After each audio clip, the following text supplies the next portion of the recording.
Από τι ώρα είσαι εδώ? Με προλάβανε σπίτι και ήρθα κατευθείαν. Τη βρήκε ο διευθυντής το πρωί. Έλα.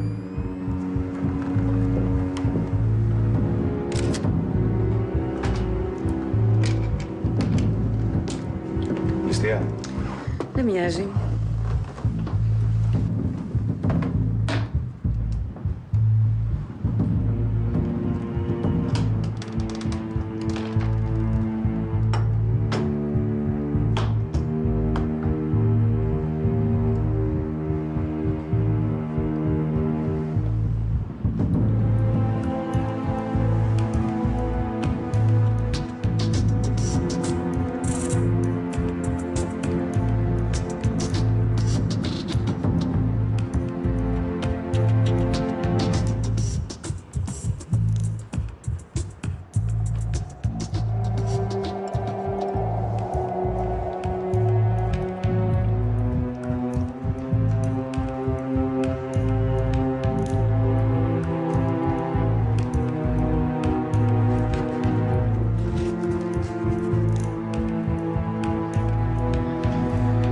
Πόσο καιρό είχατε σχέση με το θύμα πριν πάρει το διαζύγιο? Αρκετό. Για μένα είχε παρατήσει τον άντρα της. Αλλά μην νομίζετε κι αυτός και μια άλλη. Και χθες το βράδυ τι ώρα φύγατε από το κατάστημά σας? Κατά τις 10. Η Στέλλα είχε δουλειά, θα έμενε κι άλλο. Δουλειά μέχρι τόσο αργά το βράδυ? Φυσικά, το συνήθιζε. Έμπαινε στο ίντερνετ και ψάχνε διάφορους οίκους και δημοπρασίες στο εξωτερικό. Μάλιστα. Τι μάλιστα. Είχε καλούς και απαιτητικούς πελάτες. Μπορείτε να σκεφτείτε έναν από αυτούς που θα ήθελε να της κάνει κακό? Δεν πειράξανε ποτέ κανένα. Τι μάθαμε γι' αυτήν? Μια γυναίκα πλούσια, κοσμική, που ζούσε τη ζωή της, με φοβερές σπουδές στη συντήρηση έργων τέχνης, παντρεμένη σε διάσταση και τον τελευταίο καιρό ερωτευμένη με τον συνεργάτη της. Τι μας κρύβει όμως είναι αυτό που μας ενδιαφέρει. Βρήκες τίποτα? Είμαστε τυχεροί. Έχει μητρό. Πρόκειται για τη Στέλλα Κόλια. Πριν από 2 χρόνια έχει κατηγορηθεί για μια υπόθεση παράνομης εμπορίας αρχαιοτήτων. Αρχαιοκαπηλεία. Κατέθεσαν εναντίον της 2 αγρότες στον ανακριτή. Γιατί στο δικαστήριο ανασκεύασαν τις καταθέσεις τους. Και έτσι η Κόλια καταδικάστηκε τελικά μόνο για πλαστογραφία. Αυτό είναι του θύματος. Και κάποιος έχει πει και τα έχει σβήσει όλα. Μπορείς να κάνεις κάτι, Χάρη, Με χαρά μου. Δημήτρη, εσύ τι βρήκες? Μικρή πάλι του θύματος. Ο φόνος πρέπει να έγινε γύρω στις 2 με 3 ξημερώματα. Ο ιδιοκτήτης και σύντροφός το τελευταίο καιρό μας είπε για τη λίστα εκλεκτών πελατών που περιέχει αυτό το λάπτοπ. Αντίκες για γερές τσέπες. Επικοινώνησα με την εισαγγελία. Ο πρώην άντρας της κατέθεσε μήνυση καταγνώστη. Θα σας κάνει λίγο εντύπωση το βιαστικό του ενδιαφέρον. Τα χείλη του τραύματος δεν είναι ομαλά. Και δεν πρέπει να τη χτύπησαν τυχαία σε αυτό το σημείο. Το είχαν υπολογίσει. Αιτία θανάτου αιμορραγία. Αν κρίνω από την διαδομή των αγκίων, δεν πρέπει να καθυστερήσει και πολύ. Πάντως μαχαίρι δεν βρέθηκε. Μπορεί και να μην είναι μαχαίρι. Τι σημαίνει αυτό? Ψάχνεις για κάποιο είδος ψαλιδιού. Κοίτα το τραύμα.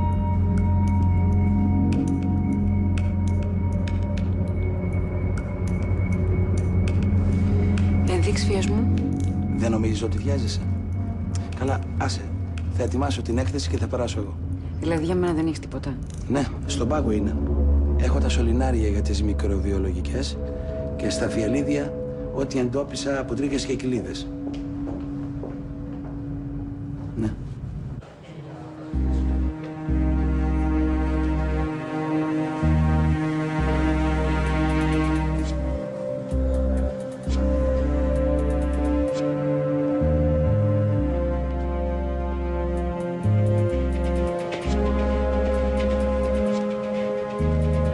Δημήτρη. Τι είναι, τι σε απασχολεί? Μάρκο, δεν ταιριάζει ο τρόπος που τη σκότωσε με το κίνητρο. Είναι πολύ μπερδεμένο. Δηλαδή? Θανάσιμο τραύμα στο λαιμό από αιχμηρό αντικείμενο δηλώνει 2 πράγματα. Πρώτον, ότι έχουμε να κάνουμε με έγκλημα πάθους. Χτύπημα με στόχο το λαιμό δηλώνει οικείο πρόσωπο. Και δεύτερον, ότι ο δράστης είναι άντρας. Γιατί? Οι γυναίκες σε εγκλήματα πάθους χρησιμοποιούν δηλητήριο ή πνιγμό στον ύπνο, αλλά σίγουρα όχι βία. Άρα ψάχνουμε για έναν άντρα ο οποίος ανήκει στο οικείο περιβάλλον μας. Ωραία. Πού είναι το μπέρδεμα? Το κίνητρο. Το λάπτοπ της. Γιατί να σβήσει το σκληρό δίσκο? Μόνο αν ήταν συνεργάτες. Και μπλεγμένοι και οι δυο στην αρχαιοκαπηλεία. Πολύ σωστό. Είναι το πιο πιθανό. Άρα ψάχνουμε το περιβάλλον της και το κρυφό της συνεργάτη.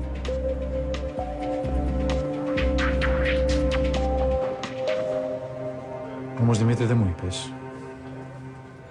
Εσένα τι σε απασχολεί?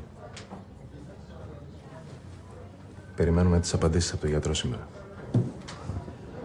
Πατέρας. Θα δούμε.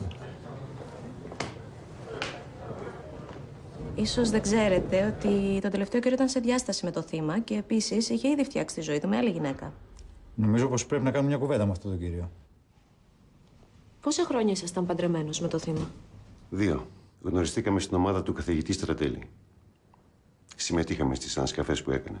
Ποιος ζήτησε διαζύγιο, εσείς? Όχι, η Στέλλα.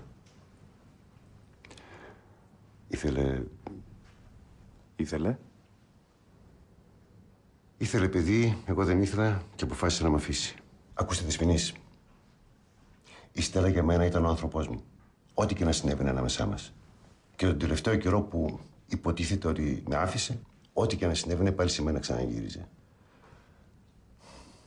Μπορώ μάλιστα να σας πω ότι αυτού του είδους τους χωρισμούς τους είχαμε ξανακάνει. Άλλες 2 φορές. Και τις 2 φορές σε μένα ξαναγύρισε. Πρόκειται να ταξιδέψετε για το Λος Άντζελες? Γιατί βλέπω έχετε εδώ το κατάλογο του Μουσείου Γκεπί για τη δημοπρασία του επόμενου μήνα. Όχι, απλώς... πείτε το χόμπι. Και έγκλημα πάθους να το θεωρήσουμε, ποιος από τους δύο το έκανε? Ο σύζυγος από ζήλια ή ο εραστής από θυμό? Για πες μας για αυτή την ιστορία με το Μουσείο Γκεπί. Θεωρείται ύποπτο για το ξέπλυμα αρχαίων ευρημάτων από όλο τον κόσμο. Οι μεσάζοντες τα στέλνουν εκεί, τα βάζουν στις αποθήκες, τα αφήνουν μερικά χρόνια να ξεχαστούν και ξαφνικά μια ωραία μέρα διαβάζει στις εφημερίδες ότι το τάδε αντικείμενο που προέρχεται από κάποια ιδιωτική συλλογή βγαίνει σε πληστηριασμό. Άντε εσύ τώρα να αποδείξει το αντίθετο. Μεγάλη ιστορία. Οι Ιταλοί τους απειλούν ήδη με πολιτιστικό εμπάργκο.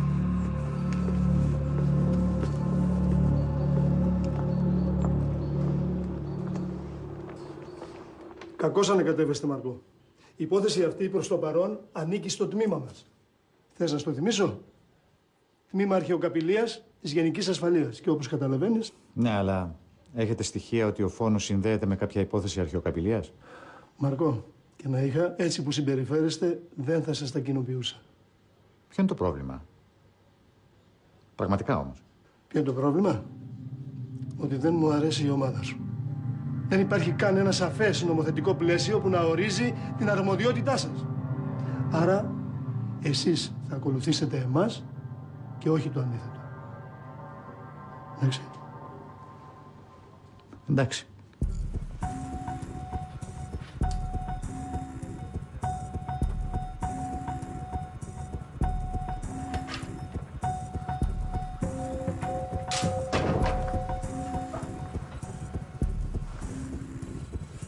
Λοιπόν, Έχω τα πρώτα αποτελέσματα. Καταρχήν δεν υπάρχει καμία ένδειξη βιασμού. Ούτε εκδορές, ούτε ρογμές στην περιοχή του Περιναίου. γιατί έχεις κολλήσει με το βιασμό? Μην βιάζεσαι. Οι αναλύσεις από τα υγρά του κόλπου δώσαν αντιγονικές και λιπίδια. Αντιγονικές και λιπίδια. Που σημαίνει ότι η γυναίκα αυτή έκανε έρωτα με κάποιον λίγες ώρες πριν τη σκοτώσουν. Μπορεί να το έκανε δηλαδή και κάποιος από το κύκλωμα αρχαιοκαπηλείας. Δεν έχουμε αποδείξεις για κάτι τέτοιο. Και να σας πω την αλήθεια, εμένα μου μοιάζει για πιο προσωπική υπόθεση. Έδωσα τον κωδικό αγοράς και μου βρήκανε την ημερομηνία. Το λάπτοπ αγοράστηκε από την εταιρεία του Μπουντούρη. Ποιος Μπουντούρης? Ο εφοπλιστής? Ναι. Α, και κάτι που δεν ξέρεις. Μανιώδης συλλέκτης έργων τέχνης. Και τι περιμένατε δηλαδή, να φοβηθώ? Την είχα υπάλληλο πριν από 3 χρόνια. Να κάνει αυτό ύποπτο για το φόνο της? Δεν σας κατηγόρησε κανείς, κύριε Μπουντούρη. Απλώς θέλαμε να μάθουμε το είδος της εργασίας που σας πρόσφερε. Ήξερε πολλές ξένες γλώσσες και έκανε τις επαφές με τους ξένους πελάτες. Ξέρω πολύ καλά γιατί ήρθατε σε μένα. Αλλά μάλλον θα σας το χαλάσω. Δεν είχα καμία σχέση με τις δραστηριότητες της εκτός εργασίας. Συλλέκτης είμαι. Όχι αρχαιοκάπηλος. Δεν υπονοήσαμε κάτι τέτοιο. Δεν πειράζει, το υπονοώ εγώ. Η κυρία αυτή λοιπόν ήρθε μια μέρα με τον σύζυγό της και μου προτείνανε μια συμφωνία. Να αγοράσετε κάποιο αντικείμενο? Όχι. Να κάνουν τη βιτρίνα τους για να πουλάνε στο εξωτερικό. Μου προσφέρανε μάλιστα και 30% προμήθεια. Εντυπωσιακή προσφορά. Οι εποχές που οι ξένοι αγόραζαν χωρίς διαπιστευτήρια έχουν τελειώσει. Αν έβγαζα κακό όνομα θα μου γύριζαν όλη την πλάτη. Λέτε λοιπόν να το διακινδύνευα? Είπαμε, μου αρέσουν τα χρήματα. Αλλά για να κάνω τη ζωή που θέλω εγώ. Και αυτή η ζωή, πιστέψτε με, έχει να κάνει με τη φήμη. Μάλιστα. Και πώς αντιδράσατε στην προσφορά τους? Δεν μου αρέσει να με εκβιάζουν. Και αυτοί το έκαναν. Γι' αυτό και εγώ την απέλησα. Τον υπολογιστή όμως την αφήσατε να το κρατήσει. Φυσικά. Τον είχε πληρώσει αυτή, ξέρετε. Απλά μέσω της εταιρείας μας για να πετύχει καλύτερη τιμή. Έστω. Ενοχλώ? Καθόλου. Κάτσε. Ήθελα και να σου μιλήσω. Μάλλον είναι πολύ νωρίς να ρωτήσω αν έχουμε κάτι, Όχι τόσο. Στην πρώτη γόπα, εκτός από το βιολογικό υλικό του θύματος, βρήκαμε και δεύτερο σάλιο. Μάλλον του δράστη. Όσο και αν δυσκολεύομαι να πιστέψω ότι θύμα και θέτης κάπνισαν από το ίδιο τσιγάρο. Εκτός... Εκτός? Εκτός αν μετά το σεξ άναψαν ένα τσιγάρο. Θα μπορέσουμε να έχουμε DNA? Εξαρτάται από το δείγμα. Θα ξέρω αύριο. Δημητρή. Ναι. Δεν ήξερα ότι με τη γυναίκα σου ενδιαφέρθηκε εξωσωματική.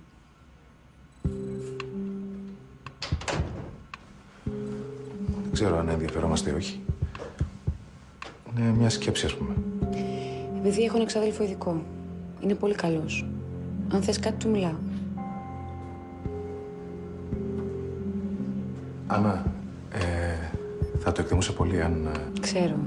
Δεν μιλάω ποτέ για προσωπικά προβλήματα φίλων. Εντάξει.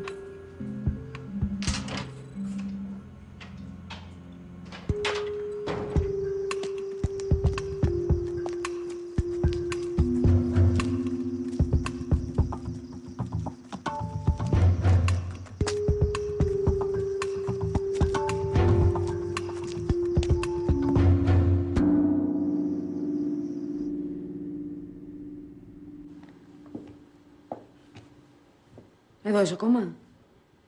Και εσύ εδώ δεν είσαι? Εγώ ξέχασα τα κλειδιά μου και ήρθα να τα πάρω. Δεν μου λες. Εσύ δική σου ζωή δεν έχεις έξω από εδώ? Ναι, αμέ. Μαζευόμαστε με κάτι φίλους και φτιάχνουμε ιούς. Πλάκα μου κάνεις? Συναρπαστικό. Θες να σε πάω κάπου?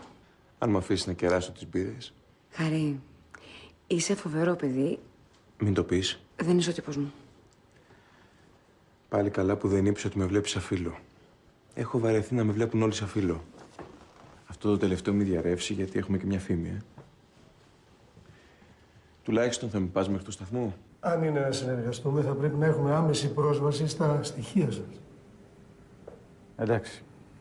Εσείς στην ασφάλεια έχετε κάποιο πρόβλημα με αυτό? Ανεπίσημα όχι.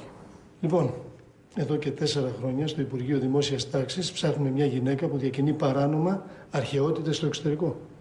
Υπόπτες υπάρχουν πολλές, αλλά δεν έχουμε καθόλου αποδείξεις. Το όνομα αυτής της γυναίκας είναι Λίζα Αδαμάκη. Βέβαια, μπορεί να πρόκειται και για ψευδόνυμο. Και τι σας κάνει να πιστεύετε ότι πρόκειται για τη γυναίκα που βρέθηκε δολοφονημένη? Το θύμα και ο άντρας γνωρίστηκαν σε ανασκαφές με την ομάδα του καθηγητή Στρατέλη. Μίλησα με την ασφάλεια και μου είπαν ότι ο καθηγητής τους έδιωξε από την ομάδα γιατί κατηγορήθηκαν για μια υπόθεση αρχικαπηλείας. Η ασφάλεια δεν μπόρεσε να βρει αποδείξεις, αλλά ο καθηγητής τους έδιωξε γιατί φοβήθηκε το ρίσκο. Και εμένα από τη δίωξη αρχαιοκαπηλείας με ειδοποίησαν ότι ψάχνουν για μια γυναίκα με το ψευδόνυμο Λίζα Αδαμάκη. Έχουν κάποιους λόγους να πιστεύουν ότι πρόκειται για το ίδιο πρόσωπο με το θύμα.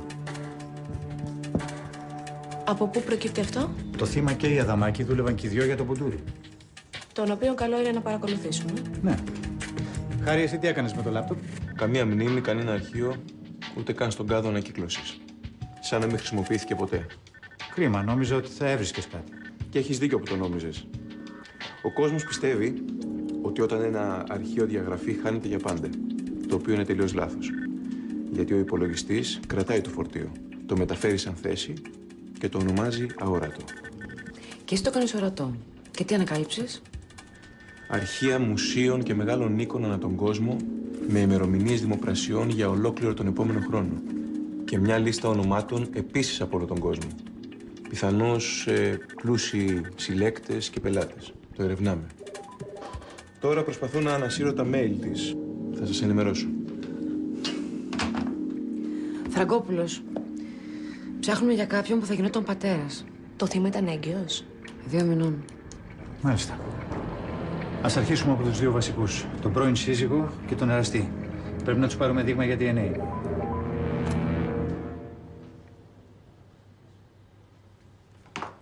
Ήρθε η αδερφή του θύματος. Δημητρή.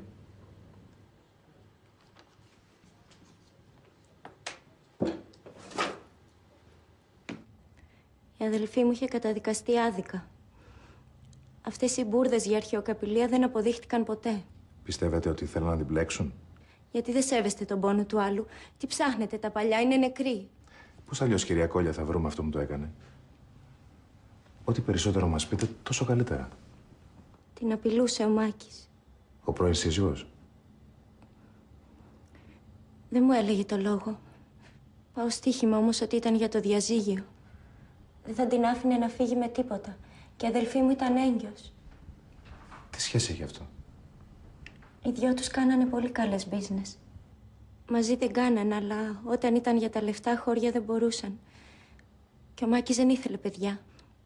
Και για να κρατήσει η αδελφή μου το παιδί θα έπρεπε να μείνει μακριά του. Ήταν λόγος αυτός για να τη σκοτώσει?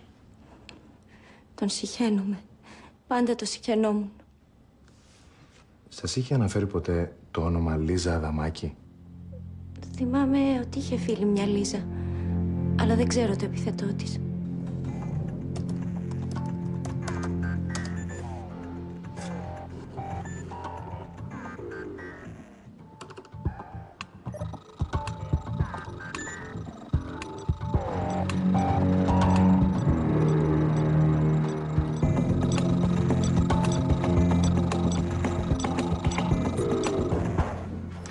Ανοίχτε παρακαλώ.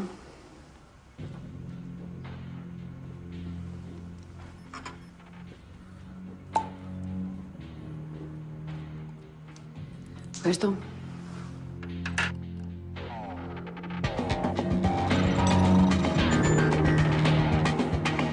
Και είμαι υποχρεωμένος να δώσω δείγμα. Όχι βέβαια, αλλά η συνεργασία σας θα εκτιμηθεί. Και θα συνεκτιμηθεί.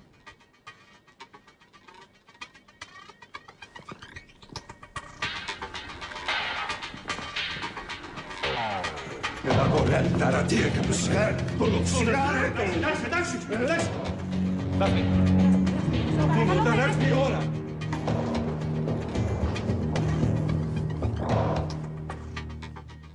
Μπορώ να φύγω τώρα?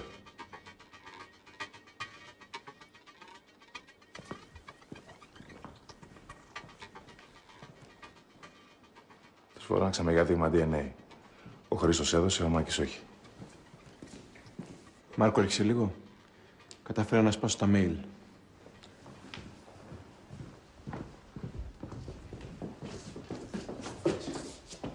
Αυτά τα μηνύματα τα αντάλλαξε με τον Μπουντούρη 2 εβδομάδες πριν τη δολοφονήσουν. Διάβασα και τα εισερχόμενα και τα εξερχόμενα και δεν πολύ κατάλαβα. Κάποιο κομμάτι αγόρασε ο Μπουντούρης που είχε πρόβλημα και άρχισε τις απειλές. Προσέχεις όμως τον πληθυντικό. Δεν πιστεύω ότι είναι αυρότητα του Μπουντούρη σε αυτή την περίπτωση. Άρα μάλλον το θύμα είχε και συνεργό. Το διαζύγιο από το Μάκη το ήθελε εξαιτίας μου. Η σχέση μας είχε ξεκινήσει αρκετά πριν φύγει από το σπίτι του. Αυτός είχε εξορχιστεί. Είχε βάλει μάλιστα και κάποιους τύπους να με δίωρουνε. Βέβαια, ο σύζυγός της ισχυρίζεται ακριβώς το αντίθετο. Ότι δηλαδή όσες φορές και αν έφυγε η Στέλλα, πάντα σε εκείνον ξαναγύριζε και ότι δεν σκέφτηκε ποτέ να τον αφήσει. Γιατί επέμεινε για το διαζύγιο? Επέμεινε. Μήπως αντίθετα άλλαξε γνώμη και ακριβώς αυτό σας εξόργησε και σας έδωσε κίνητρο να την έχετε σκοτώσει. Ξέρετε, δεν ταιριάζετε με τους άλλους εδώ μέσα. Είστε ευγενικοί. Γιατί εμείς τι είμαστε δηλαδή? Πάει να τη ρίξει. Λες να είναι και αυτός βλεγμένος στο δίκτυο. Ξέρετε αν η φίλη σας είχε σχέσεις με αρχαιοκάπηλους? Ήταν έγκυος και ήταν δικό μου. Αυτό το σύγχαμα ο άντρας της το έκανε. Απλά δεν μπορώ να το αποδείξω. Σιγά μην απαντούσε την ερώτηση. Παρακαλώ. Γεια σας, κύριε Μπουντούρη. Δεν μου αρέσει να αιωρούνται παρεξηγήσεις, γι' αυτό και θέλησα να βρεθούμε. Θα σας πω όλα όσα ξέρω. Δεν θέλω να με μπλέξετε με την υπόθεση. Σας ακούμε, κύριε Μπουντούρη. Τι ακριβώς συνέβη με το θύμα? Σας πούλησε κάτι πλαστό? Όχι, όχι ακριβώς. Με έμπλεξε με τον άντρα της σε μία απάτη. Χρησιμοποίησαν το όνομά μου στην αγορά 2 αγγείων που αποδείχθηκε ότι είχαν πλαστά διαπιστευτήρια. Σκόπευαν να τα πουλήσουν στην Αμερική εν αγνία μου. Αν οι αγοραστές δεν είχαν ανακαλύψει την πλαστογραφία και δεν με ειδοποιούσαν, δεν θα είχα πάρει χαμπάρι. Αποφάσισα λοιπόν αμέσως να τη διώξω. Και τότε άρχισε ο εκβιασμός. Ο εκβιασμός ότι θα διέδιδαν ότι εγώ είμαι ο παράνομος ιδιοκτήτης των αγγείων. Ήμουν παγιδευμένος, δεν μπορούσα να μιλήσω. Γι' αυτό τη στείλατε εκείνο το απειλητικό email. Ορίστε. Το λάπτοπ του θύματος είναι στοιχείο του εγκλήματος, κύριε Μπουντούρη. Ακούστε, όταν σου τη στείλουν και μάλιστα χωρίς να έχεις ιδέα, δεν κάθεσαι με σταυρωμένα χέρια. Άλλωστε, ένα email, έστω και απειλητικό όπως το ονομάζεται, δεν αποδεικνύει τίποτα. Έχετε ακουστά κάποια Λίζα Αδαμάκη? Όπως το είπατε ακριβώς. Ακουστά και μόνο. Σας την είχε αναφέρει το θύμα? Ναι, μου είχε πει πως δούλευαν παλιότερα μαζί. Βέβαια, αυτή η Αδαμάκη είναι κακός μπελάς για όλους εμάς που έχουμε να κάνουμε με έργα τέχνης και με αρχαιότητες. Μέχρι και η Ιντερπόλ την ψάχνει.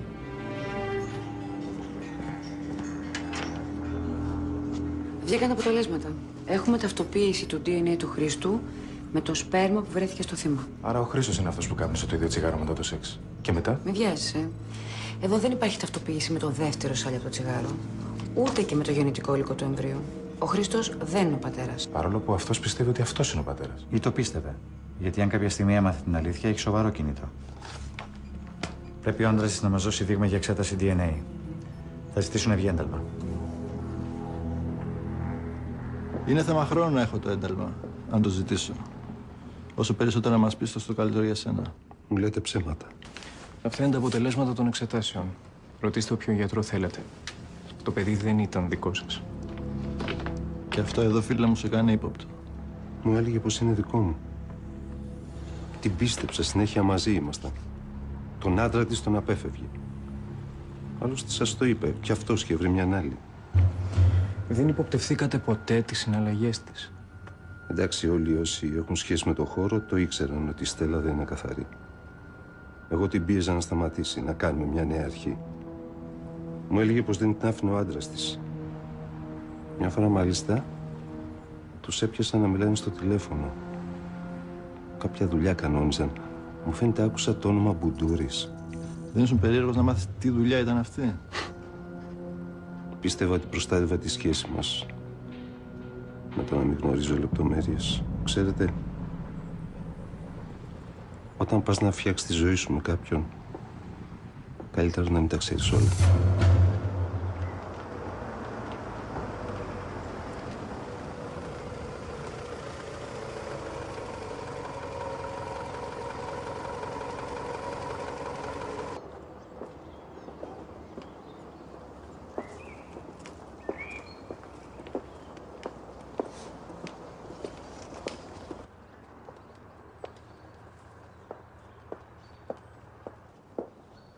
Λες να κρύβεται?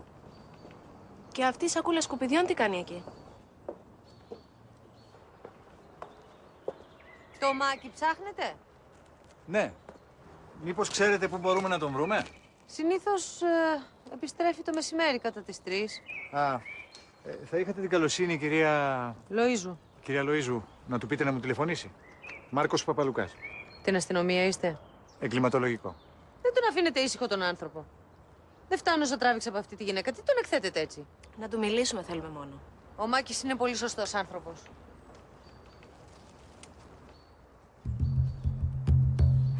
Αυτή εδώ η κόκκινη, Βασίλισσα δεν είναι? Αυτή εδώ? Ναι. Ναι. Πολύ όμορφη. Ξέρετε από τριανταφυλλιές? Ο πατέρας μου περισσότερο. Είχε μεγάλο πάθος. Μισό λεπτό.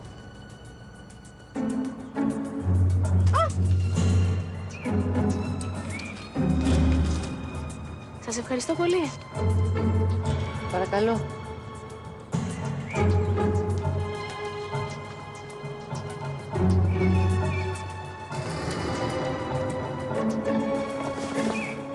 Μην φύγουμε με άδεια χέρια. Υπάρχουν και άλλοι τρόποι να του πάρουμε δείγμα για εξέταση. Πάντα κάποιος σβήνει τσιγάρα μες στις πίτσες. Τι άλλο να ψάξω? Τίποτα. Οι γόπες είναι αρκετές για να πάρουμε δείγμα. Ωραία. Σύγκρινέ το με το υλικό από το έμβριο και με το δεύτερο σάλιο στη γόπα που βρέθηκε στον τόπο του εγκλήματος. Πότε να περιμένω τα αποτελέσματα? Θα κάνω όσο πιο γρήγορα μπορώ. Πρέπει να έχω κάτι πριν μιλήσω με τον εισαγγελέα.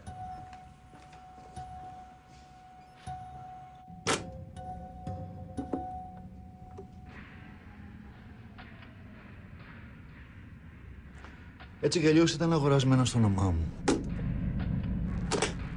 Δικά μου δηλαδή.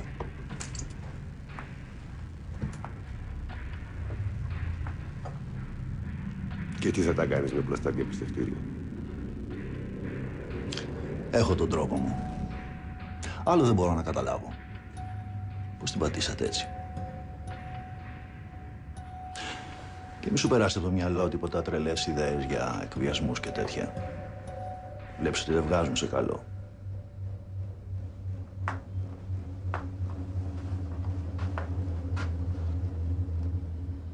Εσύ τη σκότωσες?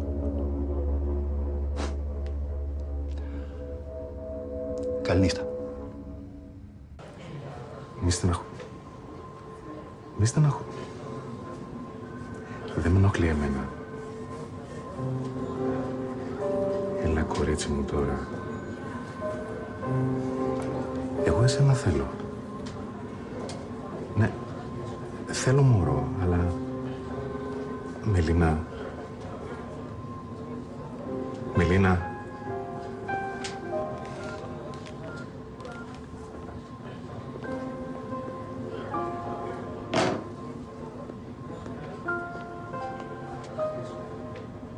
Τι έγινε?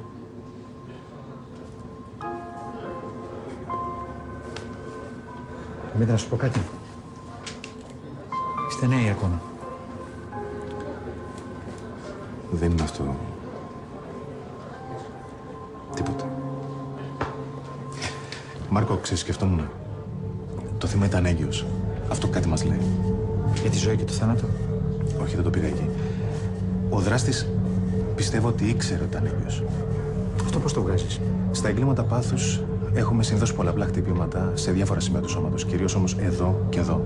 Στη δική μας περίπτωση, πιθανόν ο δράστης δεν θέλει να σκοτώσει άμεσα το μωρό, αλλά έμεσα. Γι' αυτό ένα και βαθύ χτύπημα στο λαιμό. Φοβόταν να χτυπήσει αλλού. Φοβόταν να σκοτώσει άμεσα το μωρό. Σε αυτή την περίπτωση ο δράστης μπορεί να είναι και γυναίκα. Ωραία.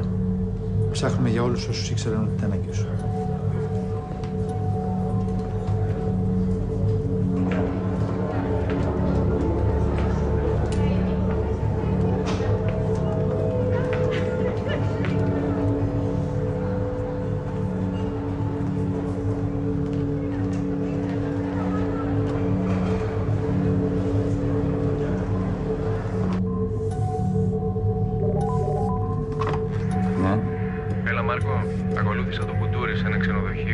Μπήκε σε μια σουίδα και μετά από λίγο ήρθε ο πρώην σύζυγος του θύματος. Κρατούσε όντως ένα βαλιτσάκι, αλλά τώρα φεύγει χωρίς αυτό. Περιμένω οδηγίες. Είσαι ελεύθερος, Μέμο.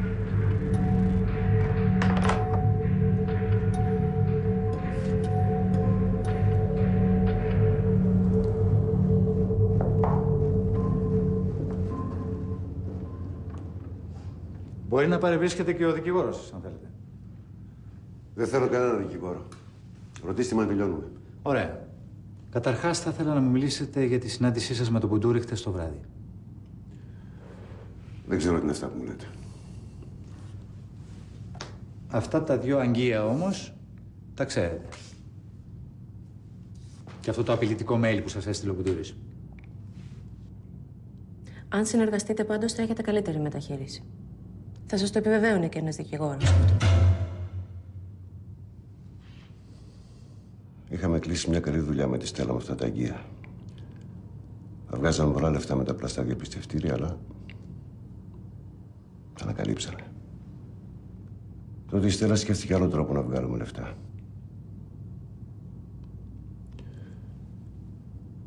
Είχε αγοράσει τα αγγεία στο όνομα του Μπουντούρη εμφανίστηκε, έτσι. Από την πλαστογραφία περάσατε στον εκβιασμό. Πώς όμως ακριβώς περάσατε από τον εκβιασμό στο φόνο? Ποιο φόνο, τι μου λέτε τώρα? Ο Μπουντούρης μου ζήτησε τα εγγυά και του τα πήγα. Και αν θέλετε τη γνώμη μου, αυτός τη σκότωσε. Ξέρετε ότι το θύμα ήταν έγκυος? Στον τόπο του εγκλήματος βρήκαμε βιολογικό υλικό του δράστη. Αυτή τη στιγμή το συγκρίνουμε με το δικό σας DNA. Δεν θυμάμαι να έδωσα δείγμα για εξέταση DNA. Σας πήραμε εμείς όμως. Από το σάλιο στα τσιγάρα σας. Τα τσιγάρα μου και τσιγάρα μου.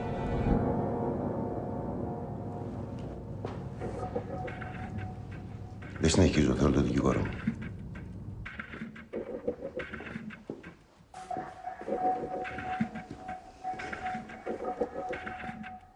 Μη με ρωτήσεις γιατί, αλλά μπορώ να ζητήσω να του πάρουν αίμα. Αφού έχουμε το δείγμα από το σάλιο. Ναι, αλλά κάτι θέλω να διασταυρώσω.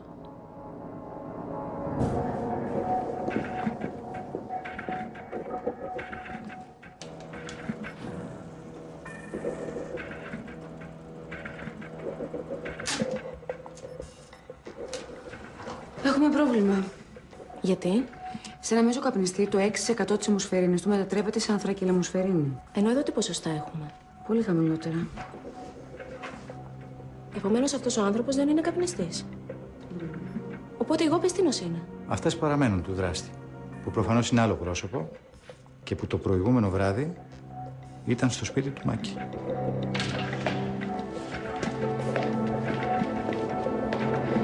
Αν ξέρετε το δράστη και τον καλύπτετε, αργά ή γρήγορα θα προδοθείτε. Γιατί θα προκύψουν κατηγορίες και εναντίον σας. Και αν δεν το έχετε κάνει εσείς, όπως λέτε, είναι κρίμα. Γιατί αυτό που κάνετε λέγεται υπόθαλψη εγκληματία. Σας είπα, θέλω τον δικηγόρο μου. Δεν θα ανοίξω κουβέντα μαζί σας. Προφανώς ξέρετε πάρα πολύ καλά το δράστη. Απλώς δεν είχατε καταλάβει ως τώρα ότι το έκανε αυτός. Έτσι δεν είναι?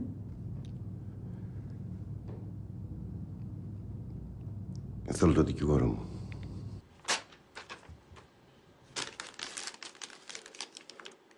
Δεν πρόκειται να μιλήσει. Το ξέρει ότι δεν έχουμε στοιχεία. Για κάποιο πολύ σοβαρό λόγο κρύβει το δολοφόνο. Αλλά για ποιον? Ναι, αυτό είναι το θέμα. Ίσως θέλει να καλύψει κάποιο στενό συγγενή. Θα ζητήσω να εξεταστούν όλοι. Δεν ψάχνουμε για άντρα. Ο δράστης είναι γυναίκα. Τώρα μόλις είχα τα αποτελέσματα από το δεύτερο σάλιο στο τσιγάρο. Νομίζω πως κάτι θα σκεφτούμε και γι' αυτό. Δάφνη. Σου φέρνω ένα δώρο.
Πιστεύεις ότι θα μπορούσε να είναι και ένα κλαδευτήρι?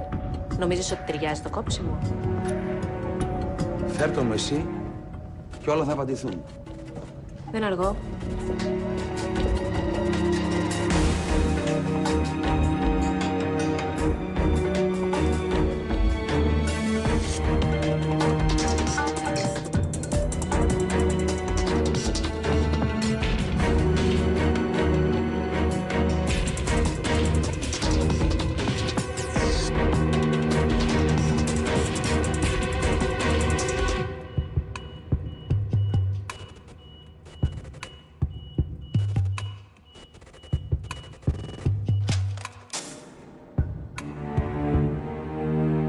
Μάρκο, βγήκαν τα αποτελέσματα. Πλήρης ταυτοποίηση του αίματος στο τριαντάφυλλο με το δεύτερο σάλιο από το τσιγάρο. Ωραία. Άρα το μόνο που μένει τώρα να βρούμε είναι τα σκοτεινά της κίνητρα.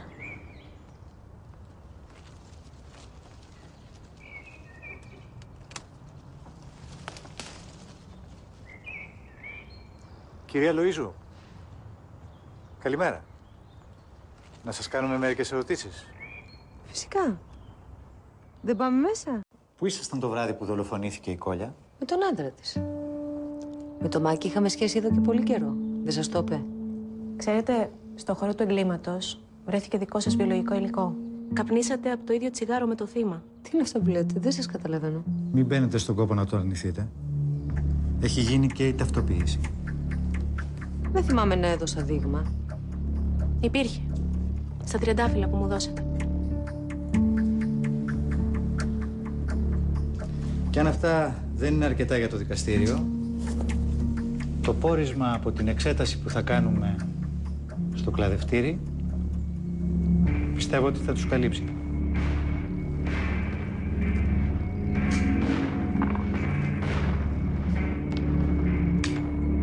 Γιατί καπνίσατε από το ίδιο τσιγάρο με το θύμα?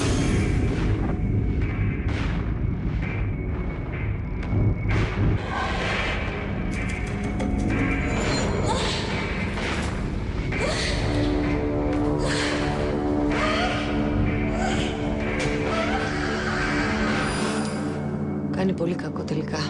Πράγματι.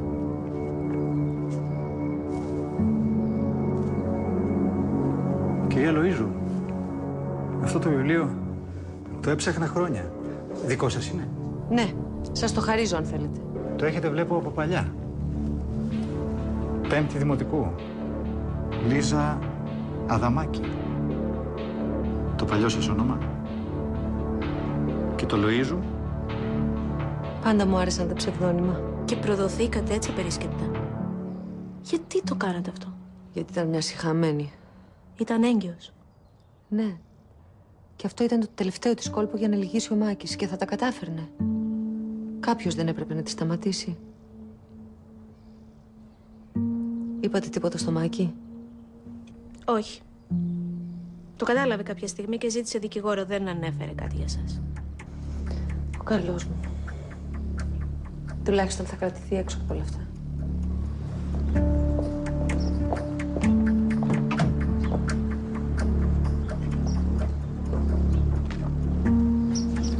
Ελπίζω τώρα να είμαστε εντάξει. Μαρκό, εντάξει. Και με το παραπάνω. Έκτορα. Γιατί αρχαία? Θέλω να πω γιατί τόσο ρίσκο. Θα μπορούσα να σου πω για τα λεφτά. Ή για να περάσω μια ήσυχη ζωή με τις τριανταφυλλιές μου. Αλλά δεν μπορεί να είναι μόνο αυτό για σένα. Είναι μοναδικό προνόμιο να πουλάς την ομορφιά. Παράνομο ίσως, αλλά σε κάνει να νιώθεις μέρος της ιστορίας.